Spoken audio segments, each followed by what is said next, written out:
All right, hip hinge against the wall or a straight object. You're gonna take 1.5 steps away. Ground your feet into the ground, that's our first point of contact. Number 2, slight bend in my knees.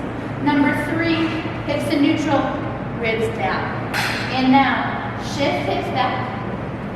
Try to tap this wall back straight. Squeeze my glute. Return back up. Again, here, slight bend, shift back. Tap. Squeeze. Return. Breathe in. Hold. Return one more time. Here.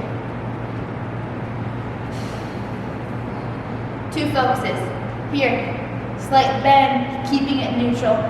3, when I return back, I squeeze here again and drive up in that RDL or that hip hinge back to that initial position. I only am feeling